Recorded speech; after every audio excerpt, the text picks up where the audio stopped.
How exactly does one accidentally become a CISO? You're about to find out on this glass of OJ.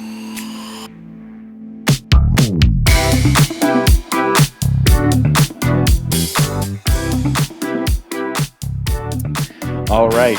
Well, it's been a while. I think it's been August since I've brought an episode to everybody here. But I've come back with someone very special, and that is Accidental CISO. And you can see as the lovely image too, actually, over here. Um, what are we do? What are we drinking over here? Are we drinking scotch? Are we drinking bourbon, or are we just drinking the giggle juice? I'm lame today. I'm drinking decaf coffee. Yeah. It doesn't smell like coffee over there in that glass. Yeah, very good. So Accidental CISO, I think we've known each other now. Gosh.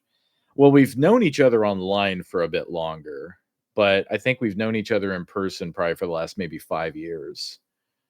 Yeah, I think so. Yeah. Something like that. So I think we met at conferences and things like that over the time. And actually, you've been on the channel before. I think it was Blue Team Con Mhm. 2022. I want to I say believe somewhere so. around there. Yeah. But Yep. for those who aren't familiar with you or don't remember that show very much, tell us a little bit about yourself. Yeah, so I'm accidental CISO. The handle that was a little bit tongue in cheek and ended up kind of taking over, which has been interesting. It resonated with folks and kind of caught on and became my professional identity. And I've joked that I'm actually more me uh, with the handle and, what was supposed to be a character than I am in real life. Um, but I've got a long history, background in IT support, infrastructure, operations, and networking, DevOps, all that kind of stuff. But a lot of it was, in small businesses where I was either the only person or part of a very small team. So cybersecurity was always an inseparable part of that. And I never saw myself as a cyber person until a little bit more recently. Uh, well, I say recently now, it's been, the better part of a decade Yeah. at this point. But, uh, accidentally becoming the CISO, I actually left a role where I could see the writing on the wall that I was gonna end up owning security, and I didn't want that for myself. And so I left that role and went to a startup to run DevOps and service operations, and within 6 months, they realized that I knew security, and they had some compliance projects with SOC 2 and high trust that they wanted, and I managed to tip my hand that, those were things that that I had some experience with security, not necessarily those particular things at the time, uh, but they handed those off to me, and I helped select vendors, and the next thing I knew, I was in charge of the projects and building the program and getting them certified, and, in the process, though, I found my place and I found my people, and Yeah. that sort of thing. Like, I realized, like, I'm really good at this stuff, connecting the business and the process and the technology and the people and all of that stuff to build these programs in a way that works for the business and still achieves what we wanna do, and, I left that to start consulting. So these days I'm consulting, doing sort Mm, of VCSO consulting work, uh unlike a lot of VCs, so I don't get named as the actual security officer. I'm more there as a coach, sort of like coach and guide, but like somebody I require that there's a accountable stakeholder at my clients that still owns the program. Uh, Basically, other accidental CISOs are sort of my right. ideal client. Somebody who's Oh, that's found very on themselves brand for you owning. then. Yeah, somebody who's found themselves owning the security program. They're up for the challenge. They want to, but they just need some help with some of the strategy and execution, and I can support them on that. And so it's been a fun transition, and I'm far less snarky than I used to be, because my whole mindset has shifted and I don't have as much to vent about anymore. And my mindset and my brand is shifting largely to helping people, Mm. and the snarkiness is not always helpful. So, You have to put a um, positive you know light, like, yeah, you can work through this, there's the side of it where you get to moan and complain, like, "This is broken, this is awful," but then you're here saying, "But we can make this okay. We can get better. exactly. We can move forward," and being snarky doesn't always No. usually help you there because people are like, "Okay, what solution do you have?" Yep. So, it's not as good for the comedy, side of, what I try to do on, online as the persona, but at the same time, it's, I'm much happier now with Yeah, what I'm how's doing. let's So talk about that because wellness is something I don't think we think about enough yeah. in InfoSec, and I know there's, the wellness village that takes place in a few different areas. Mhm. There's definitely been a lot more talks about emotional IQ and taking care of oneself, burnout, and making sure you're kind of standing up. But how has that been? How has that shift been from being on what's now your customer side of things? But how has it shifted now to where you're at today? What has that done for you? Uh, it's been huge. It got to the point where I walked away from the CISO role when I realized that my health and my relationships with my family were worth more than money. Yeah. I didn't have anything else lined up. I'm getting a little emotional thinking about it actually, because I was in a very dark place back then, and took some time off. Didn't know what I was going to do uh, completely at all, and I ended up spending about a year helping a friend of mine build his consulting company that he was working, and he had built and sold one in the past. Right. So I got a little bit of a year learning the ropes of consulting through that.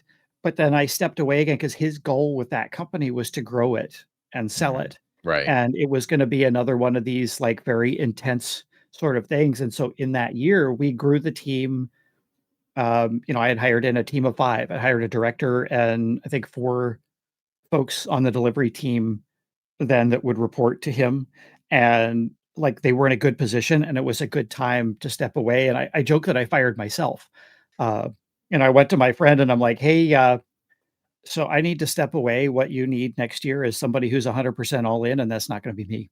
Right. And you know, I I need to figure out what I'm going to do next because I don't have another year in me like the one we just did. And as amazing as it was, I'm going to crash hard, and I can step away now and be healthy and leave things in a stable position, Right. or I can implode at an unpredictable time, and we're gonna have to deal with that, and Right.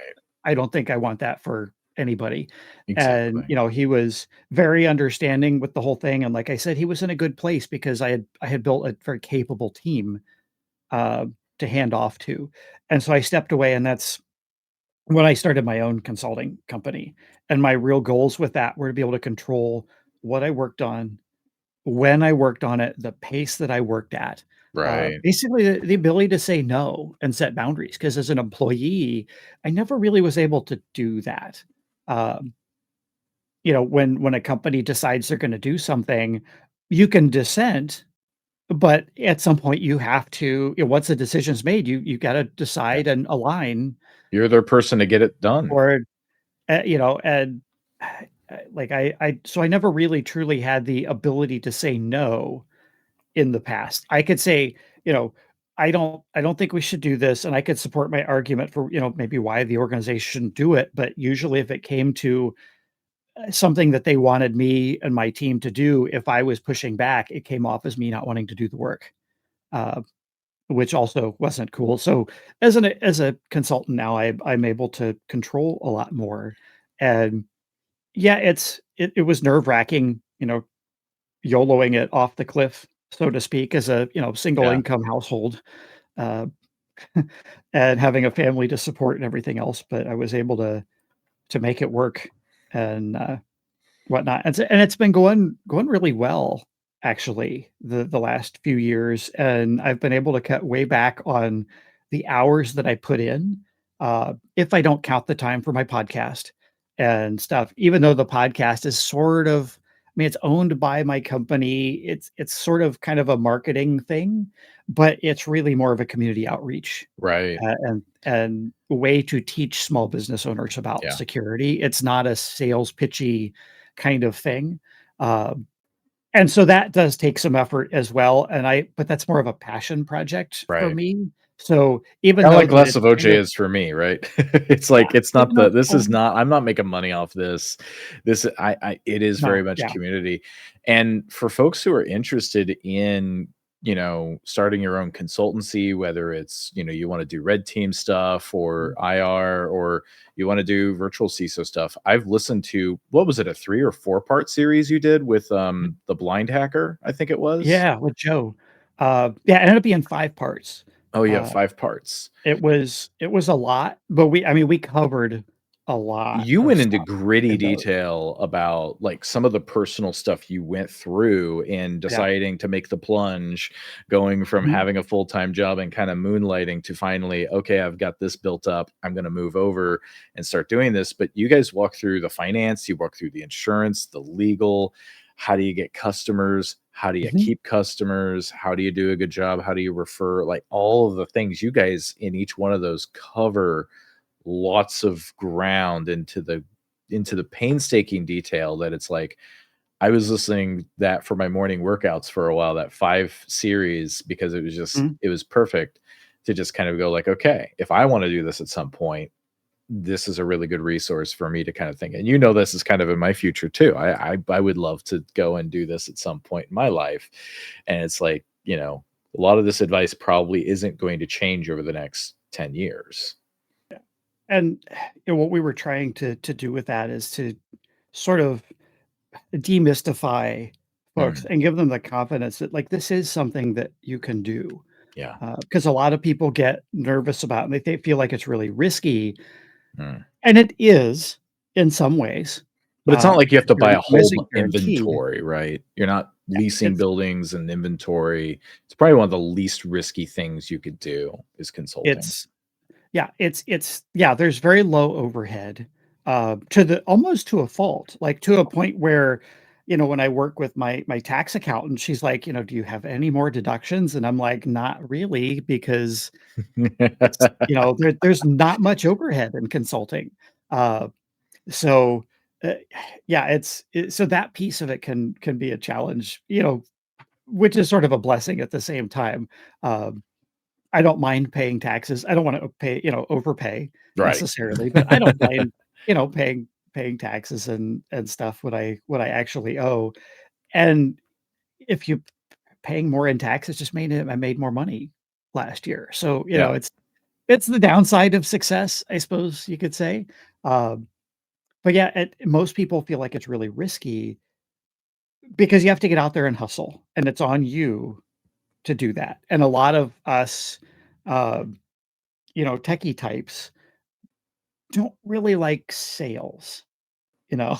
We don't like Right. getting out there sales and those kinds of things. We're like, "Oh gosh, I'm terrible at this," but what I learned, and I think I mentioned this in the episodes too, is like, if I reframe it for myself as not being sales, I'm not being pushy, I'm not trying to sell something, I'm here to help people, and this is my way of helping them, and I pitch it as, they have a need, here's what we can do, and give them the confidence that this isn't a big deal.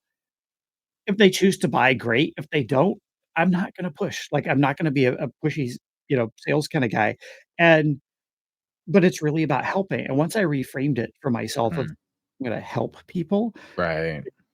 for me, but also from a risk standpoint, a lot of people worry about, uh, "Well, what if I, don't make any money at this or what have you?" But at the end of the day, like, being employed where you have one single employer who provides all of your income, and you have no control over whether you get laid off or fired, as many people have seen in the last several years with these mass layoffs in the tech industry, the chances of me losing every one of my clients all at once is practically 0.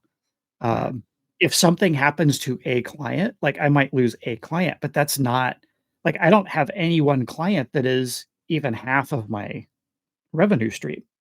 Hmm. So by having multiple clients, multiple revenue streams, I You're don't have to resilient. I'm gonna lose it all at once. Right. So it's actually, to me, it feels less risky now because there's a lot more I can control. Yeah. Uh, when you're an employee for somebody else, there's a lot less you can actually control about the business conditions and everything else, where when I'm in charge of it, I'm making the decisions about what market I'm in, what kinds of clients I'm going, how the business is going to respond to different things, that happen. And again, I have multiple clients, so losing any one particular one, while, yeah, that would suck, Yeah. it's not awful. It's But not gonna break. also, when you have that, good mix of clients, you're not going out there and having to constantly sell, sell, sell, sell. No. You've got a cycle, you've got a churn period where you're like, all right, I'm doing the work and I don't need to worry about selling for a few months and everything. And by that time, you've probably had conversations with people, or you've gotten a referral, or someone else is doing repeat business with you. Yep. And it's like, all right, cool. Now I'm going to schedule that out. And, so you probably, after a bit of sales to start, you probably don't do a whole heck of a lot of sales nowadays, do you? Because it just I kind of don't, comes to you. and the sales, the way that I approach it, because I don't wanna waste time doing sales. Mm. Uh, I don't wanna waste time trying to pitch things to people that don't get it. Oh, yeah. So, a lot of my sales is referral based, and so I focus a lot on building relationships with other people, especially other companies with clients, um, so that they can bring me leads when they're working with a client and the client recognizes a need with a valid business driver. And, the kind of the way I frame it is like, at that point, I'm not convincing them it's important. They've already recognized, hey, we have this need Right. and we're not sure what to do about it. So at that point, I'm just helping them understand that this isn't a big problem. Mhm. And I'm selling them on confidence, basically. Like, here's what we're going to do about this. Not a big deal. We got this. And that is a much different type of selling because it focuses on that helping Well, and people, what like you you're said. doing a lot of times when you sell on that confidence is you're also giving them the ability to go to their customers and other relationships and be confident too. Yeah, So that's actually, I 100%. wrote that down over here on my little notes, selling confidence. I'm like, that's exactly, you're selling that trust and you're helping It them extend really that. is. So that's really cool. Yep. So as you've been working with customers, I mean, gosh, you've been in business now for yourself, what, 4 years, 5 years?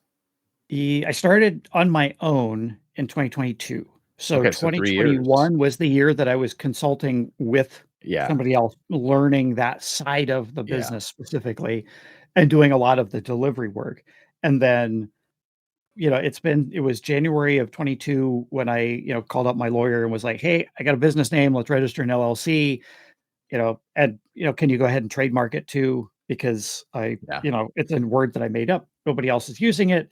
And, so they did that. And while they went off and did that, I was able to start coming up with everything else I needed and stand things up. And I launched February, I think it was like February 1st or 2nd of 2022, Yeah. and been doing this since. And I don't, plan to stop. Like, Yeah. I mean, it works great. what are like I know some of the things you get called to do is kind of like the SOC 2 framework, Mhm. alignments and pre-assessments and other items like that, maybe some policy recommendations from a writing perspective, not an execution perspective. But you know, what are some of the things people call you in for? Like, have topics been changing? Have any concerns been changing over the years? Kind of what's different like now versus when you started? What are people asking for that are kind of throwing you like, ooh, that's a new one? Yeah, a lot of compliance work still with SOC Mm, 2 and high trust specifically. Uh, so like you said, doing the pre-assessments to figure out, what's our stage of readiness to do this and how much work is it going to take to get ready before we start engaging with an auditor. mm, Um, the and then from that, I do a lot of security program build work. So I help them build the programs. I help them build the processes. I help them build some of the documentation and the templates that they're going to need to support their programs and operate. mm. A lot of that is policy, some process documentation, just getting things written down. um, is a big piece of it.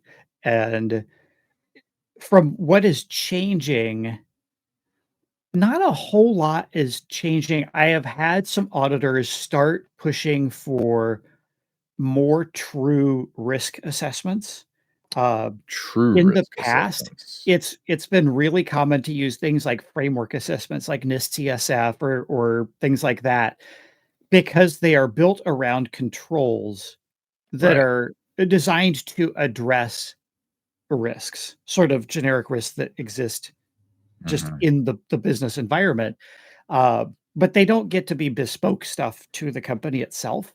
Mm. And my clients have started to mature to the point where they've gone through SOC 2 a few times. And so a risk assessment that basically just checks and makes sure that they're doing the things. Well, the SOC 2 audit's already doing that.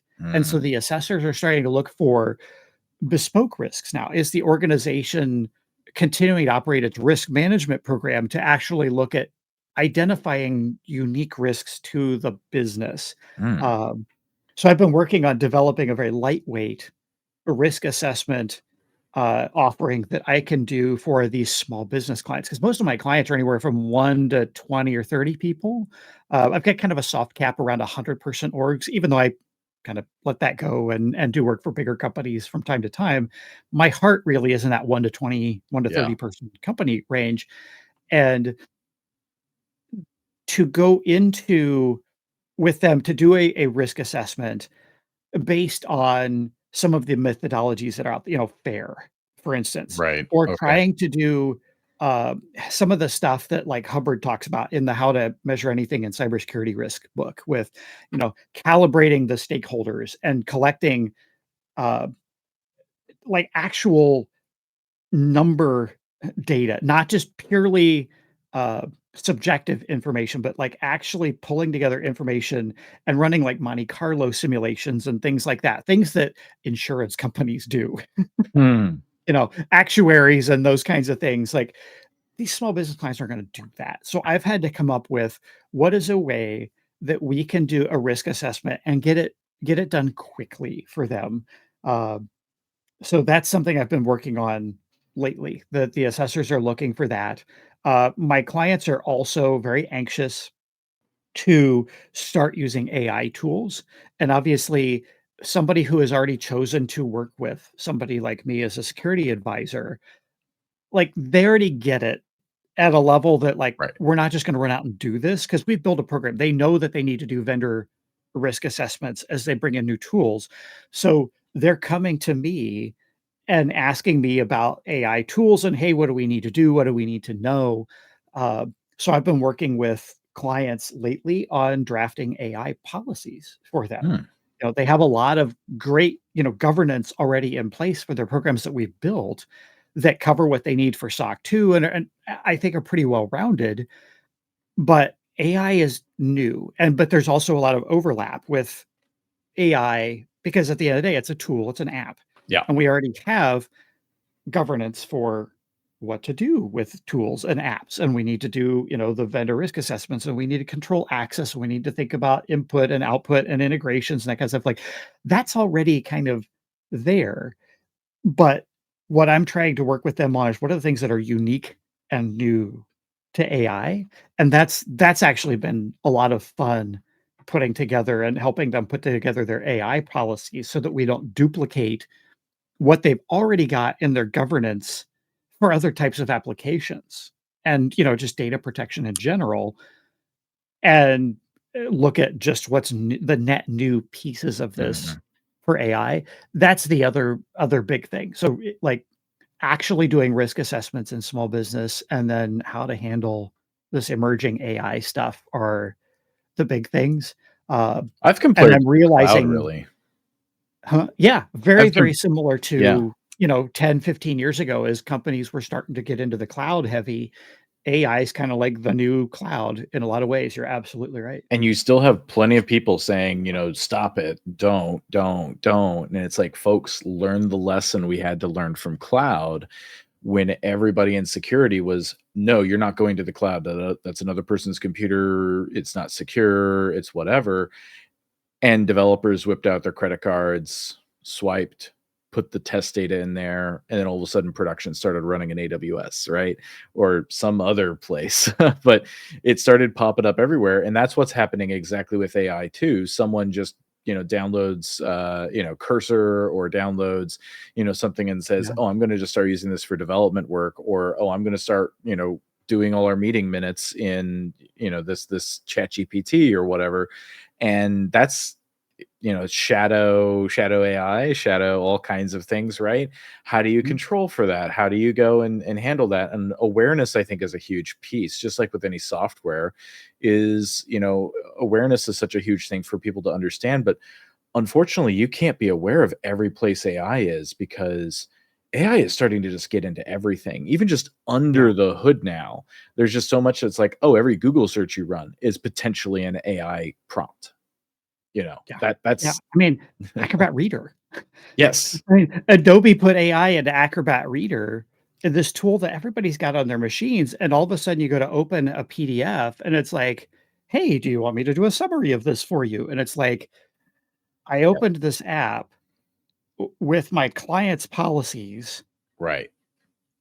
right? Like, I didn't sanitize it because this is all local on my machine. Exactly. And all of a sudden it's going, "Hey, do you want me to summarize this?" It's a bit of a shock, a frustrating shock A- there to And users are just going to come up think, with. well, the company approved the software on my machine, so I'm good to go ahead and do that.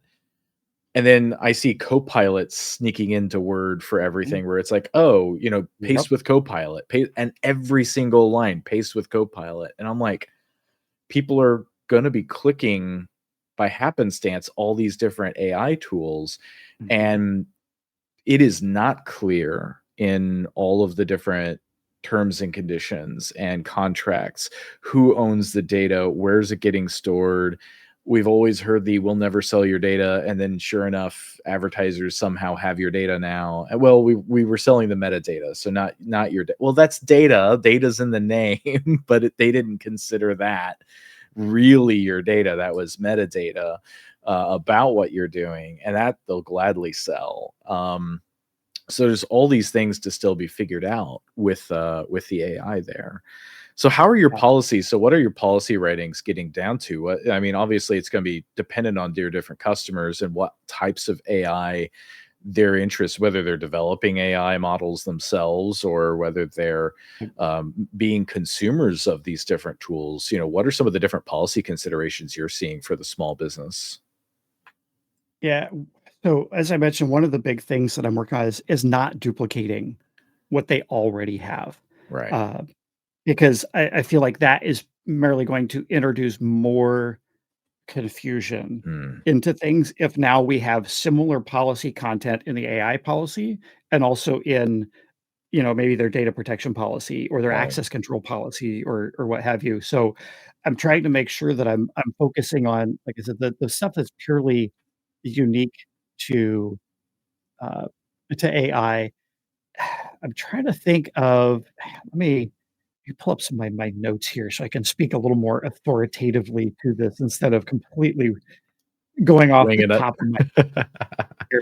Uh, Hang on one second here. No, it's all good. I mean, one of the things I've seen in the enterprise side is with AI is we actually did choose to make it a separate policy, more so to kind of make it clear what this is. What does this actually cover here? And the companies I see out there, they are very heavy developers of AI themselves. And then there's the consumer side of AI, where you're going to just use it to build your summaries or minutes and things like that. And so, how do we kind of like with a lot of different SaaS cloud apps? You go and say, okay, here's our sanctioned apps for these purposes. Our Yeah, developer app is going to be, this. Our summary document review is, I don't know, Grammarly or something. Maybe we've chosen that, yeah, or but we try to do that to pull people into their functions they need and make sure that they're supported in those, and that should cover hopefully most of it. But yep. Yeah, and similar to some of the other, policies, that I've worked on that other ones do, uh, I am I'm recommending that my clients, kind of assign a name somebody to be accountable, sort of like an AI officer. in the Mm, kind like the same way we'd have a privacy officer and a right. security officer. Um, I don't see this as being a unique role, like a singular role for a person. Like this is Right. also an also Yeah. responsibility, but to pick who is going to be responsible for it. Is it going to be the CTO? Is it gonna be the CIO? Is it gonna be the COO? Um, or whoever, assuming the organization is large enough to have Right. roles divided up like that. So that's something that I am working on and including in the policy is that the organization is gonna identify somebody uh, to be around that. I think some of the stuff that's unique to AI, that also will be included in there, the organization establishing, uh, sort of guidance around where AI can and can't be used, Mm, uh, so that there is clear guidance for the team to know what's an appropriate use case and what isn't. And I think it's going to, come down to looking at automation versus augmentation okay. in any sense. So augmentation, being I'm a software developer using a tool that is helping me with some autocomplete stuff, but like I'm still a Right. developer with this skill set, can look at the stuff as it's being done, and it's just helping me. This is like my bionic arm or bionic suit that's now making me Yeah. a super developer, but I'm still watching and working with it, and it is the tool in my hands, as opposed to doing things that are completely automatic, where, maybe it's less supervised Mm, of what's going on, to where now you've gotta really, can you really trust the output right. of the AI? And Kind so I of think human in the loop versus not. exactly, and the other piece then to that comes down to decision-making authority. Also is Yeah. like, is this AI making the decision? Is it augmenting a person as a tool, but the person's still in charge? Or is this something that's automating, and are we willing to allow that automation to make decisions? Because normally with automation logic, like that's all hard coded for very specific kind of deterministic outcomes. Right. It's binary generally, whereas AI is far less deterministic than Right. automation used to be. Uh, so, you know, who's accountable for it? Because you can't hold an AI accountable for No. decisions. And how do you override those decisions? Like, is there a fail-safe? Is there some sort of oversight where those decisions can be caught and overridden by a human in time before they can create problems? Right. Uh, and obviously then, ethical and legal considerations as well in their, intellectual property, who owns the output and that sort of thing, as well as how is the input data being used, and are there intellectual property issues with the input that's coming in? These are all things that are completely unique to AI that my clients don't have anything like this in any of their other policies. Um, and that's just around. Do you have any policies around like explainable AI as a requirement? Like, is that a concept you've been encountering too? Is saying, well, we need to have explainable AI where it can actually say, here is how I came up with this answer. I'm going to show you my work I did to actually, bring you this. Cause that's one of the chief complaints I've seen in all kinds of things. It's usually hushed away as secret sauce, like, oh, well, secret how I got that. Well, no, I need you to explain how you arrived at this. Show me your work. Yeah, and I feel like the policies can be broken into 2 sections. Like, there's going to be a section for just using AI, Right. part of your business operations, and then there's going to be another section that's around AI, developing AI, and Mm, integrate it into software and things that you are building, uh, right. or into your platform that you are selling. And that in that section, like that's where, you're gonna have to get into, how is the model managed? Like, how are you Mm, validating that model? How are you, you mentioned test data before, like, what are you doing with synthetic data right. with this, and the data provenance that's involved? And, to your point, the explainability of the output of all of this. How are you testing all of this? And obviously some ethical stuff uh, as Yeah. well, or the do no harm side of Yeah. things. Yeah, there's As entire areas of that in law enforcement, insurance, and other places yeah, that are just all easy to think about. Oh yeah, here's where all the problems can happen. We've seen that even with what is it, traffic cams and stuff like that that pick people up, and it's just AI saying, "Oh yeah, this is this," and it's like that is absolutely not what that is. And had a how do you human tell not them? reviewed it and not just seen the AI as the decision maker, like someone would have finally went, "Oh yeah, AI is just gonna call Toyota's Hondas," and then this is this Honda Accord or whatever. It's like that's not how this Yeah, works. One of the yeah, things that I've been seeing too in the legal area, and I don't know if you serve any law firms, but one of the fun items is if you have a law firm that represents both plaintiff and defendant in a case. That can work. You've got to have separation technically and physically, even of documents and making sure they're not able to access each other's stuff. One of the cases that I saw that some legal folks brought to bear against Microsoft was, so how can I ensure that when I'm writing for my plaintiff an offer letter for, let's say $500,000 to settle this thing, and I've saved that using Copilot to help us write some of our briefs and or letters or whatever, and I've saved that.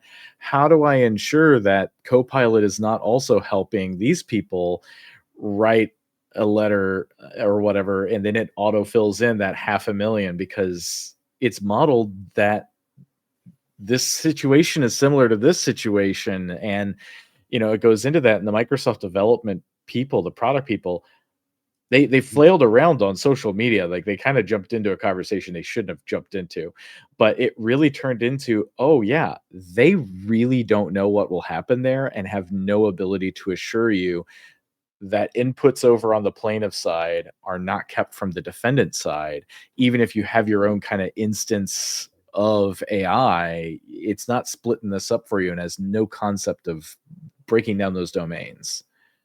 yeah. I hadn't considered scenarios like that. I don't generally do a lot of work for law Oh, firms. good for you. Uh, yeah, I just something about working for lawyers scares me. Like I want to have lawyers that I work with when I need a lawyer. Yes. Um, but yeah, I doing work for lawyers always kind of that thought kind of makes me a little nervous. Uh, but it doesn't cost them anything to sue me. There you go. That's right. But it costs me a lot to defend myself, so, Yeah. whereas if I do work for people who aren't lawyers, like, if they're gonna sue somebody, they have to do the mental calculation, is it Yeah. That's not worth their doing it? business. Yeah, yeah, and I say that kind of tongue in cheek, the way I do business is very open and honest, transparent and upfront, and I want to do good work for folks, and if somebody's not happy with something, like, I wanna make it right. Um, you know, and and honestly, none of my deals are big enough that, like, if somebody is truly, like, not happy with the work that I did, like, it's not gonna break me to be like, You know what? Then I'm just gonna refund you on Right. this if you're not happy." Now, obviously, this has never happened, and I don't expect that to happen because I'm really proud of the work that I do, and I feel like I do very, very good work. Um, and If you'd just the like your fact that refund, you can call 1-800. yeah, um, but yeah, and something with the AI policy though, like as I've been working on distilling down the things that are unique to AI, I also want to make sure that I'm basing the AI policy and sort of the stipulations and things that will be required on something that has a little more a little more formal pedigree. Mm, Uh, so, I'm looking to authoritative sources like, the NIST yeah. AI risk management framework, for instance, like so that when I talk to my clients about this, I put this together, but I can point back and say, look, I didn't just make this up. Right. This is rooted in these things that have been peer reviewed. and they have gone through this process and kind of academic rigor You've got to to show your work build. too. And I can, yeah, I can show my work. I can point back to that as a source, and it's not me just making stuff up out of thin air. Now, with, professional background and that kind of stuff informing things that I would create, but important stuff like this, I like to be able to still point back to something that is some sort of a standard, something that has been published that has that behind it, and it's not purely just me. And then my value add becomes distilling that down and simplifying it into something that humans can use and understand to make decisions and be more effective at what they're Mm, doing. Because that's the other thing is I never want this policy that I write to be shelfware. I don't want them just take it, put it on a shelf, nobody ever looks at it, and they say, right. "Well, yeah, we have a policy." I want it to be something that everybody in the company can read in plain English and Yeah. understand, "Oh, this is what I'm supposed to do. This is what I need to know. This is what I'm supposed to be thinking about as we're making decisions," so that they can actually use as a reference. And now, like, everything doesn't have to be an exercise in judgment every time. And, when they come to do something, we don't have to say, "Well, does this comply with the policy?" They already have an idea that it does. So that's the other thing. I'm working very hard with this is to take all of this complexity and distill it down into something that non-technical business folks in any part of the business can look at and understand. So when marketing, HR, um, finance, like any of these non-IT, non-security kind of departments are looking at what tools do we need? Oh, hey, we've got this new AI thing rolling out in our Bamboo HR platform or whatever. And I'm just making that up. I don't know if Bamboo's Right. rolled it. uh, but like they'll remember, oh, hey, I remember looking over the policy, several months ago when we were doing our annual review that was published, and I looked at that, like, there's some stuff I should be thinking about when this Mm, comes on. I shouldn't just, click enable, and then go back that and read through and think, "Oh, okay, yeah, maybe I need to work with the security team to do a quick check and make sure that this is okay." And but they can understand why and what we need mm. to do, and it's not this opaque thing. Now that, it's pretty clear, like, this is what we're gonna be looking for, and then we're there just to help them make the decision. Is the business gonna be able to accept this risk? Is it being done in a way that's safe and, enough to warrant enabling it to gain that additional capability and speed? Because ultimately, all of this is about enabling the business. Do you So, do you tabletop or do you think about like tabletops involving AI at all? I have just started thinking about that as well, because that risk assessment thing that I've been developing is more around general risks Mm, still to the business, and AI could pop up in a section where we're talking about applications and data and those types of things. But overall, it's not intended to be a specific like AI focused risk assessment. And I'm realizing I think there is a place to put together some tabletop style like workshop risk assessments mhm. specifically around AI. So I think that's one of the next things that I'm be looking at developing after this is pull patterns that I've already established for doing incident response and disaster recovery and business continuity tabletops, as well as patterns from this lightweight risk assessment and kind of combine them a little bit into some tabletops around AI. Uh, so I'm looking forward to doing those. Those are gonna be fun. One of the I love tabletops I was actually introduced to, Kevin Bowman, I think, put it on LinkedIn, was saying, let's say you have a third party that has recall enabled Windows machines, because that's coming out. I think in the fall or something, Microsoft is essentially turning on recall, which is an AI based tool that listens in on an API. It's basically a video API that's on like your local interface. So it's not something anybody can just, be on the networks, contact and get it. It has to be on the 127 loop back. But anyway, it goes and views that video feed that is literally your, your laptop, what it's generating on the screen, and it's scraping that and it's pulling in data.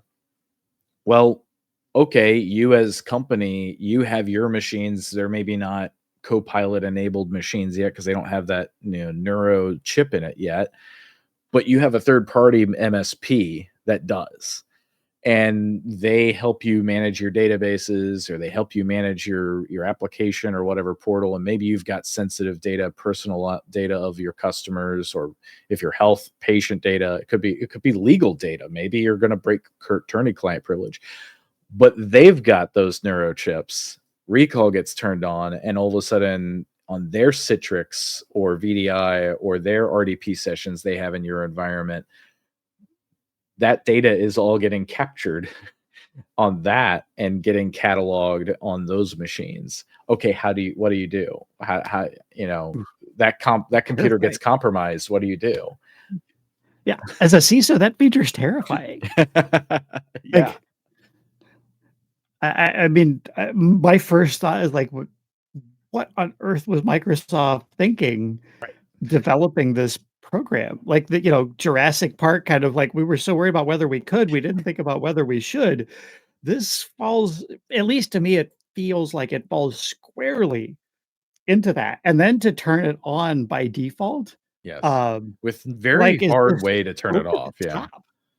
Uh, yeah, I I mean, it really kind of makes you go back to the third party conversation of, okay, now is this something we need to ask in our third party audits? Do you have AI turned off on your machines? You must have AI, you must have recall, you must have all of this disabled on your Windows machines. Is that now a new checkbox? And now you have to show evidence that you have a group policy or that you have whatever set, and this is turning off everything. And I mean, that's one way to kind of maybe help prevent that, but it's going to be a lot of interesting it's going to be interesting to see how much pressure is applied through compliance on that end to protect data, and some of the small businesses that are vendors, right? Um, to the much bigger fish out there, they have a hard time. And I think that's where you step in for some of these folks, right? Is you help them figure out, how do we stay compliant? How do we make sure we have our attestations? Oh wow, what's this new recall thing here, and how do we make sure that we're abiding by this for our customers and things that are coming up? I don't know, those are just tabletops. To me, are always fun because it's harmless. You're not experiencing the harm right now, but it's like, how would we handle that? How would we try to prevent that? And what can you do once the damage is done? Like, what's your recourse? What can you do? Is it a genie that is out of the bottle and now you can't do anything, or what? yeah, and your point about the third parties, that may have to remote in and manage things, um, and whether that is enabled and whether they're seeing your corporate data, you know, contractors or whatever kind of roles the organization is outsourcing. Um, and I feel like this is going to only become a bigger and bigger problem as outsourcing continues to increase. Like Right. we've seen such huge layoffs Yeah. in recent years. Like those companies in general in industry, they're going to have to look somewhere for folks to do a lot of those things. And I feel like outsourcing is going to end up seeing a huge boom uh, going forward as companies try to stay lighter uh, from a staffing perspective. And if you're bringing in more people to do things, tools like this just add to that risk. So I don't know. I can't dive in too deep just because I don't know a lot about recall and I haven't Yeah. researched this particular thing, so I can't really speak authoritatively on it. And it's entirely possible that somebody's like, screaming at their computer as I'm talking about this, being like, "Oh, you're missing the point. They're doing it for this reason and this reason. There's very good reasons that they should do this." And there's always reasons. Right. Uh, I just don't necessarily understand them. There's always patterns, but there's also anti-patterns, right? And how are we thinking about those anti-patterns? And as much as we try to make things safe, there's a limit where you're just like, this point, this seems to be the main feature is to Mhm. leak your data. That seems to be the feature.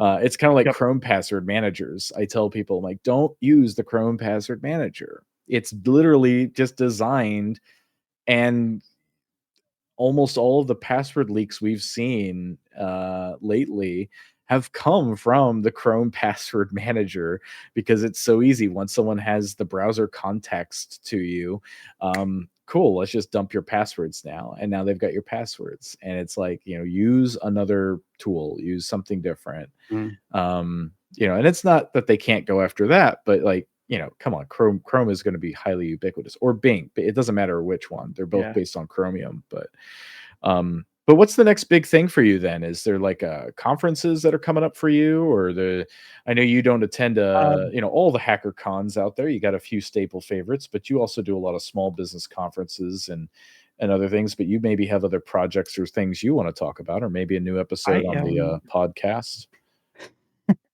Yeah, I'm working on the podcast. Uh, I'm trying to be a lot more consistent this year. Last year, I wasn't very consistent with it, and the How to Start a Business special episodes kind of took over. Mm, And so instead of releasing monthly all year long with new content, I had a couple of episodes, but the How to Start a Business thing was really it. So in January this year, I committed to get back on my monthly cadence. Uh, good job. I I was didn't succeed approached that. I I was approached recently by an independent broker, um, about taking my show on the actual radio. Oh, Um, so 'cause you do the I'm call-in feature where people can this call is in and yeah, ask a it question. and some of my concerns around that were, the time commitment and that kinda stuff, and would I be committing to be in studio every week and that sort of thing. Right. Um, I would not have to change everything about the show. It would not have to be broadcast live.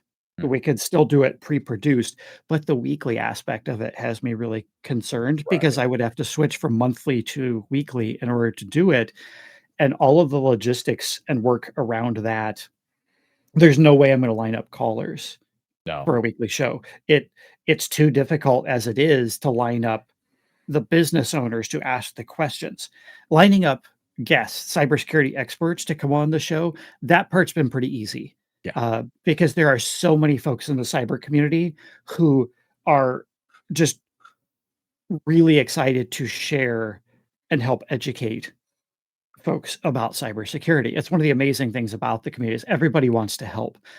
So I don't have any trouble finding people who want to help small business owners learn about cyber, but getting the small business owners, finding them to call in has always been a challenge, and I feel like the only way that we'd be able to make it work would be to record live, even if we're not broadcasting live, record live, and whoever happens to show up, we got luck of the draw then on the questions, so I won't be able to curate the topics the same way that I do, Right. um, which makes it more difficult then for the guest host because I can't bring a guest host in who's an expert Right. in a specific area, and I'll have a less ability to curate the topics or the questions then to their specific area of expertise. But that, I think that could be dealt with, on the shows prompting for questions about the topic. I think could at least get people narrowed in a little bit. Um, but yeah, I don't know I would have to what pay this is. an I would editor, imagine you'd and wanna have a shorter format too, like, I mean, trying to come up with, like, a 90-minute episode, because some of your yeah, episodes go into, like, an hour or more, and yeah. it's like but you have so much content in there. The thing is like you're saying, like, the pre-production takes a long time. Mm, Like, even just recording a glass of OJ, my normal stuff, it requires me writing an episode. I have to think about a mm, topic. I have to write an episode. This episode hasn't taken very long. It's a conversation with you beforehand. We kind of explore a topic a little bit, and then now we're going to talk. And we went in places that we didn't prepare to, and that's great because that's part of this. That's part of the beauty of a show. But when I do the normal format for me, it's straight up, this is it, and I've got a script, and I'm trying to do that, and I'm pulling in if it was a law case or whatever, I'm pulling in scripts and doodads, and I'm formatting it, and I'm making sure the post editing is going great, and I'm scheduling it, like, you can say, "Oh, you're gonna do it once a month," but it's like, it does take a lot of work to kind of figure out Uh, what am I gonna do and how am I gonna do it. I couldn't imagine trying to do it every week. Or I've yeah, tried that before, it's not easy. yeah, the only way to make it work, like, I would have to hire a team. Yeah, And so then it gets to what's the business model now around this? So everything I'm evaluating with the idea of taking the show on the radio is now coming down to, and I've been working on building an Excel kind of spreadsheet to model this out of, 52 what topics a sort of year. sponsorship. Yeah, well, it probably wouldn't be 52. And the Right. nice thing too is like you can mix and match and do best of episodes and those But you kinds got of fi yeah, things but you've got, like, as well. 52 But shows you've gotta put together, whether it's formatting those best ofs exactly. and And things. I wouldn't be able to edit all of them. Um, Right. obviously, so I'm gonna have to pay an editor, and I'm probably gonna have to have some sort of an Just make assistant AI do helping it. with logistics, and we've gotta deal with sponsors, and getting the sponsors in and dropping the sponsor slots into the show as Right. well, and, uh, yeah, there's a lot to it, so it's been interesting to think through. um and I'm working on modeling it out and figure out, like, how much money does this need to generate? Because obviously for the amount of work that it's going to come, like, I wouldn't be able to just do it as a passion project at that Right. point, like, because it's going to interfere with, the amount of time and energy that I have on a weekly basis to do my consulting, and how I have to also figure out how much of And that's that the moneymaker. is gonna change. Right, That's the so money, at and that that's your point, like, time. would I be able to earn enough money off of the sponsorships as well and pay other Right, folks. And also if I'm gonna, if this is now a for-profit thing instead of a right, passion project, when guests come on, what am I gonna pay them? Because right, I can't expect somebody to come on and on a for-profit venture and just do it for free out of the goodness of their right, heart to help people. And what does that have to, what's that need to look like? right. And so I don't know. There's a lot to think about with that. So that's pretty fun. Um, I've been looking for other small business conferences to go to, as well, less about cyber cons and more Mm, around, like, entrepreneur focused yeah, conferences, small business things, or conferences for industries that are predominantly small business. mm, Um, for instance, real estate agents and that kind of stuff. Like, yeah, it predominantly a small business kind of focused industry. So looking for conferences there where I might be one of the only security kind of voices in attendance to set up, as an exhibitor and potentially look for clients and stuff there. Um, the other big thing I'm really excited is less about me and more my wife. She's a children's book author, illustrator, and publisher, oh, cool. and her publishing company is publishing a book by another author. Uh, and so we are going to be at the big American Library Association conference in Oh, sweet. Philadelphia here in June, as exhibitors with her publishing company and the author of the book that she's publishing, Float, um, is going to be there as well to meet librarians and show off, the pre-production sample of the book, and uh, hopefully try to get it on the radar of these librarians to have them, be thinking about ordering it when it comes time for it to be released. I think it's probably gonna release early 2026, if I remember right. So, but that's gonna be a very big, multi-day thing as a vendor and whatnot. So I'm not sponsoring as many cons for myself this year because we're really doubling down on her publishing business with that big conference. So that one's gonna be fun too. Well, Glass of OJ is gonna be sponsoring, B-Sides Fort Wayne, so Oh, nice. we're shelling out a little bit of money, personally to, get to B-Sides Fort Wayne so we can sponsor that conference. That's coming up in, I think, June 7th. I think it's the first Okay. full Saturday, the first Saturday of June. Yeah, it's Saturday, June 7th. It's a single day conference in Fort Wayne. They've grown. I think they're over to 300 people now. Wow, So the nice. last 4 or so, yeah, 4 years, this is the 4th year. They've really grown huge, and done a lot, to bring that kind of community together. It's filled a little bit of the hole that Circle has left in my heart, so Yep. that's been really good. But, I'll be there, and I think it looks like B-Sides Las Vegas might be getting me for speaker mentor. Turns out they don't have as many speaker or submitters as they thought, so I may not be going to Hacker Summer Camp. I Hmm. If I don't, there's a samurai summer camp happening. There's martial arts stuff to do. There's like a whole week seminar up in Canada that I want to go to, but if I'm getting selected for speaker mentorship, I'm going to help someone speak. So I might just tell them, hey, look, if you got to drop someone, please drop me. Like, there's a lot of other people that can speaker mentor. So, yeah, so I'll be busy doing a lot this year as well. But where can people do your podcast? I'll also put it down in the doobly doo. Yeah. Yep. The Mindful Business Security Show. You can find it at mindfulsmbshow.com. And I think the www is required in front Okay. of that. It's kind of silly, but the way the platform works, I think it's still required to put that in. Podbean requires that. So mindfulsmbshow.com. And then also on LinkedIn, Twitter, X, whatever we call it these days, Bluesky, InfoSec.Exchange, also Mindful SMB Show is the handle for the show. And yeah, you can, check it out. And, we've done some cool episodes so far this year. The one that released in January was recorded live at Blue Team Con last year. Yes. I had to hold that one back to finish the How to Start a Business series first, so I had to wrap those up before, so there was a little bit of delay there, but that one turned out really nice, and that kicked off the year in fine fashion. Um, and then also accidentalciso.net. You can find me there, and that's got links to my socials and that kind of stuff, and my blog and whatnot. And I've also got a page on there that has like podcast appearances. So I'll make sure to add this appearance there as well. So if anybody comes, they can, click through and find this, since this is something I've also been on. Cool. Well, I want to thank you for being on Glass of OJ, and the glass of OJ is over here, so It is empty. I don't need it down it here. But it's been fantastic having you on, folks. If you're interested in seeing his, or I guess hearing, because it truly is a podcast, you just listen to it. But if you're interested in listening to his podcast, you can get down the doobly doo, get all the links, and stay up to the latest on Accidental CISO. But I've been Odd Job, and I will see you in the next one, hopefully in a month. See ya.